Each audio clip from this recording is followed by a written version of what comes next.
नमस्कार। कक्षा 9वीं वाले छात्र अपना बेसिक गणित एंड स्टैंडर्ड गणित का त्रैमासिक परीक्षा का पेपर देख लीजिएगा। इस पेपर का समय 3 घंटे होने वाला है। पूर्णांक 75 अंक और आपको इस पेपर का संपूर्ण हल इसी वीडियो में मिलने वाला है। तो इस पेपर का हमारा पहला प्रश्न दिया है जिसमें सही विकल्प चुनकर लिखना है जो आपकी परीक्षा में 6 नंबर के आने वाले हैं। जिसमें हमारा पहला दिया है एक गनाब में कितने फलक होते हैं। तो पहले में आपको लिखना होगा बी वाला, एक गनाब में 6 फलक होते हैं। दूसरा आपका दिया है निम्न में से एक्स अक्ष में स्थित एक बिंदु है। तो दूसरे में आपको लिखना होगा बी वाला 1 0। तीसरा आपका दिया है एक परिमेय तथा एक अपरिमेय संख्या का योगफल या अंतर एक संख्या होगी। तो तीसरे में आपको लिखना होगा बी वाला अपरिमेय संख्या होगी। चौथा आपका दिया है चौथे में आप सभी को इन संख्याओं का योग करके इनका मान बताना है। तो चौथे में आपको लिखना होगा डी वाला 1। और पांचवा आपका दिया है पांचवे में आप सभी को इसका मान बताना होगा। तो पांचवे में आप सभी को राइट आंसर लिखना है बी वाला 9। छठा आपका दिया है छठे में आप सभी को बताना होगा इस खाली बॉक्स में कौन सी संख्या आएगी। तो छठे में आप सभी को करेक्ट आंसर लिखना होगा 14। डी वाला इज करेक्ट आंसर। और इसके साथ ही यहाँ पर हमारा दूसरा प्रश्न दिया है जिसमें रिक्त स्थानों की पूर्ति करके लिखना है जो आपकी परीक्षा में आने वाले 6 नंबर के। तो आपका पहला दिया रे की बहुपद में चर की अधिकतम घात कितनी होती है। तो पहले में आपको लिखना होगा 1 होती है, 1 आपको लिखना है। दूसरा आपका दिया है 2 पाई 1 कैसी संख्या है। तो दूसरे में आपको लिखना होगा अपरिमेय, अपरिमेय संख्या है, ये आपको लिखना है। तीसरा देख लीजिएगा 1 की पावर 0 का मान कितना होता है। तो तीसरे में आपको लिखना होगा 1 होता है, 1 आपको लिखना है, 1 की पावर 0 का मान 1। चौथा आपका दिया है चौथे में आप सभी को x की पावर 2 का गुणांक ज्ञात करके लिखना है। तो चौथे में आप सभी को लिखना होगा -1, -1 आपको चौथे का आंसर उत्तर लगाना है। पांचवा आपका दिया जिसमें इस बहुपद का शून्यक आप सभी को ज्ञात करके लिखना है। तो पांचवे में आप सभी को लिखना होगा -2/5, यह आपको पांचवे का उत्तर लगाना है। और आपका छठा दिया छठे में आप सभी को इन संख्याओं को जोड़कर एवं घटाकर इनका मान आपको बताना है। तो छठे में आप सभी को लिखना होगा 0, 0 आपको इसका आंसर लगाना है। तीसरा आपका दिया जिसमें सही जोड़ी का मिलान करके लिखना है जो आपकी परीक्षा में 6 नंबर की आने वाली है। तो सही जोड़ी का मिलान कर लीजिएगा। पहले में आपको लिखना होगा डी वाला 0.40 और दूसरे में आपको लिखना होगा 3 और तीसरे में आपको लिखना होगा 7 और चौथे में आपको लिखना होगा 512 और पांचवे में आपको लिखना होगा सी वाला और छठे में आपको लिखना होगा बी वाला। तो इस प्रकार से सही जोड़ी का मिलान हो जाएगा। अब आप सभी चौथा प्रश्न देख लीजिएगा जिसमें इन प्रश्नों के उत्तर आप सभी को एक वाक्य अथवा एक शब्द में देने होंगे जो आपकी परीक्षा में आने वाले 6 नंबर के। तो आपका पहला दिया है संख्या 8752 में 5 का स्थानीय मान आपको बताना है। तो पहले में आपको लिखना होगा 50, तो 5 का स्थानीय मान 50 हो जाएगा। दूसरा देख लीजिएगा जिसमें 0 व 1 के बीच एक परिमेय संख्या बताना है।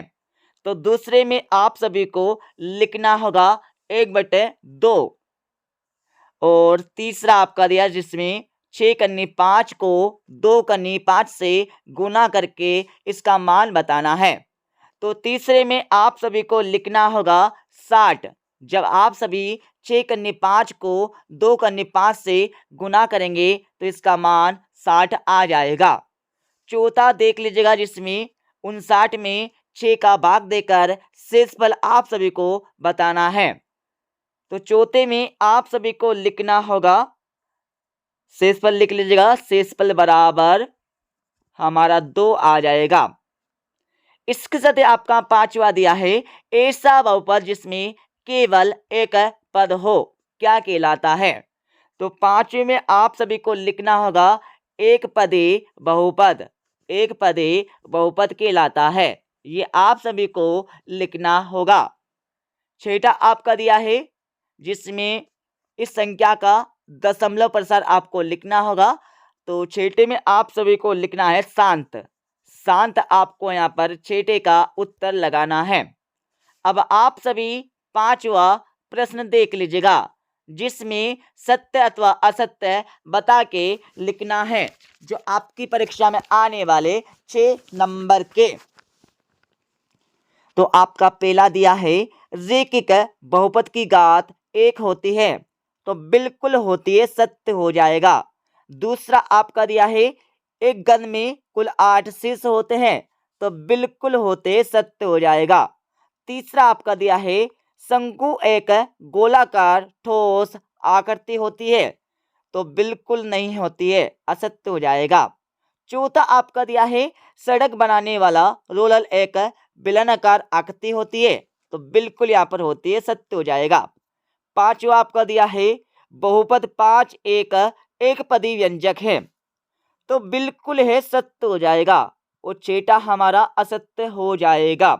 अब आप सभी 2-2, 3-3 एवं 4-4 नंबर के प्रश्न देख लीजिएगा और सभी के आंसर आपको बता देंगे इस वीडियो के लास्ट में। तो आपका छठा दिया, छठे में आप सभी को इन बहुपदों की घात आपको बता के लिखना होगा और अतवी वाले प्रश्न में आप सभी को जांच करना है।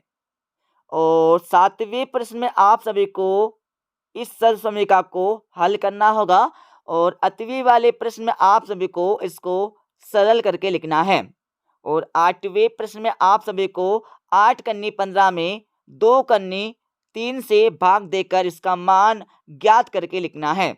और अतवी वाले प्रश्न में आप सभी को इन संख्याओं को जोड़कर लिखना है।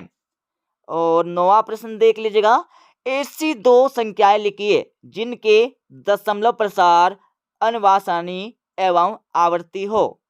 और अथवा आपका दिए जिसमें संख्या 1234 को प्रसारित रूप में लिखना है।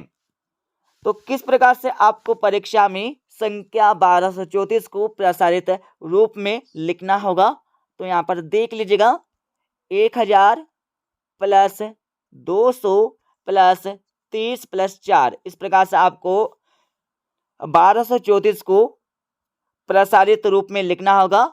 और इसके साथ यहाँ पर 10वां देख लीजिएगा, 10वें में क्या करना है, इस व्यंजक का आपको मान ज्ञात करना होगा।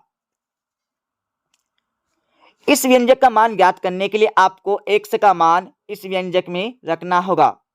तो 1 + 4 = 5 हमारा राइट आंसर आ जाएगा।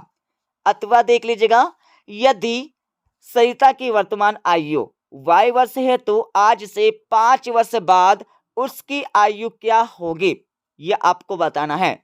तो इसमें आपको लिखना होगा y + 5 वर्ष होगी, यह आपको लिखना है। और 11वां देख लीजिएगा, 100 को 7:3 के अनुपात में बांटकर आप सभी को परीक्षा में लिखना है। अथवा आपका दिया है राम को कक्षा 9वीं की वार्षिक परीक्षा में 600 में से 480 अंक प्राप्त हुए, तो बताइए कि राम को कुल कितने प्रतिशत अंक प्राप्त हुए। तो आपको क्या करना है, 480 में 6 का भाग दे देना है। 6 का भाग 480 में देने पर 80 बार जाएगा। तो राम को 80% अंक वार्षिक परीक्षा में प्राप्त होंगे हुए, ये आपको लिखना है।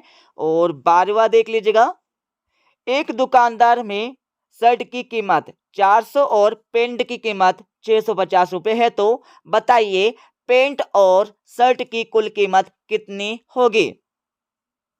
तो इसमें आप सभी को पेंट और शर्ट की कीमत को जोड़ देना है, तो जोड़ दीजिएगा 400 प्लस 650 रुपये, तो टोटल मिलाकर 1050 रुपये यहाँ पर हो जाएंगे पेंट और शर्ट की कीमत। और 8वीं में आप सभी को क्या करना है देख लीजिएगा, सूरज ने एक किताब के 265 पन्ने पढ़े लिए, तो उसकी बहन मीना ने उसी किताब के 150 पन्ने पढ़े, तो बताइए कि दोनों ने मिलकर किताब के कुल कितने पन्ने पढ़े, ये आपको बताना है। तो आपको क्या करना होगा, परीक्षा में 265 को आपको जोड़ना होगा 150 से, ठीक है। तो इनको जोड़ने पर यहाँ पर आ जाएगा हमारा 415 पन्ने। तो टोटल मिलाकर सूरज और मीना ने 415 पन्ने किताब के पढ़े, ये आपको लिखना होगा। और 13वां आपका दिया 35% को भिन्न के रूप में आपको व्यक्त करना है। और 8वीं वाले प्रश्न में आप सभी को 3/4 को प्रतिशत के रूप में व्यक्त करना है, बदलना है। तो इनके आंसर आपको बता देंगे। और इसके साथ आपका 14वां प्रश्न दिया है, 14 के बाद आपका 15वां प्रश्न दिया, जिसमें इसको हल मतलब सरल करके आपको लिखना होगा। और इसके 8वीं वाले प्रश्न आप सभी को इन बिंदुओं को अवरोही क्रम में लिखना है। और 16वें प्रश्न में आप सभी को 1/2 प्लस कन्नी 7 को हर का परिमेयकरण करके लिखना है। और इसके 8वीं वाले प्रश्न में आप सभी को इसको सरल करके आपको लिखना होगा। और आपका 17वां प्रश्न दिया, 17वें के बाद आपका 18वां प्रश्न दिया है, जिसमें क्या करना है, चांदे की सहायता से 30 डिग्री एवं 60 डिग्री कोणों की रचना करके लिखना है। और आपका 19वां प्रश्न दिया, 19वीं के बाद यहाँ पर 20वां, 21वां, 22वां और 23वां प्रश्न देख लीजिएगा। अब मैं इस पेपर का फुल सॉल्यूशन आप सभी को बता देता हूं। तो आप सभी इस पेपर का फुल सॉल्यूशन देख लीजिएगा। जैसे कि हमने आप सभी को क्वेश्चन नंबर 1 से लेकर 5 तक के आंसर उत्तर हमने पहले बता दिए। अब आप सभी 6 से लेकर 23 तक के आंसर देख लीजिएगा। तो ये हमारा 6ठे प्रश्न का आंसर हो जाएगा। 6ठे के बाद आप सभी को 7वीं का आंसर यहाँ पर मिल जाएगा, ठीक है। और 7वीं का आपको 8वीं का आंसर यहाँ से मिल जाएगा। इसके साथ ही आप सभी देख लीजिएगा 8वें प्रश्न का आंसर। 8वीं के बाद आगे हम चलने वाले हैं, तो आप सभी को यहाँ पर मिल जाएगा 9वें प्रश्न का आंसर, ठीक है। 9वें के बाद आगे हम चलेंगे तो आप सभी को यहाँ पर मिल जाएगा यहाँ पर 10वें प्रश्न का आंसर। 10वें के बाद आप सभी को यहाँ पर 11वीं का आंसर यहाँ से मिल जाएगा, ठीक है। 11वीं के बाद आगे हम चलने वाले हैं, तो आप सभी को मिल जाएगा यहाँ पर 11वें प्रश्न का 8वें का आंसर। और 12वीं का आंसर आपको यहाँ से मिल जाएगा, ठीक है। 12वीं के बाद आगे हम चलने वाले हैं, तो आप सभी को 13वीं का आंसर यहाँ से मिल जाएगा। 13वीं के बाद आप सभी को 14 का आंसर यहाँ से मिल जाएगा। 14 के बाद आप सभी को 15वें का आंसर यहाँ से मिल जाएगा, ठीक है। 15वें के बाद आप सभी देख लीजिएगा 17वें प्रश्न का आंसर। 17वें के बाद 18वीं का आंसर आपको यहाँ पर दिया है। और 19वीं का आंसर आपको यहाँ पर दिया है। 19वीं के बाद आप सभी को 20वीं का आंसर यहाँ से मिल जाएगा। 20वीं के बाद आप सभी देख लीजिएगा यहाँ पर 22वें प्रश्न का आंसर, ठीक है। और आपको यहाँ पर 21वां और 23वें प्रश्न का आंसर अपनी किताब से देखकर सोल्व कर लेना है, ठीक है। मिलते अगले वीडियो में।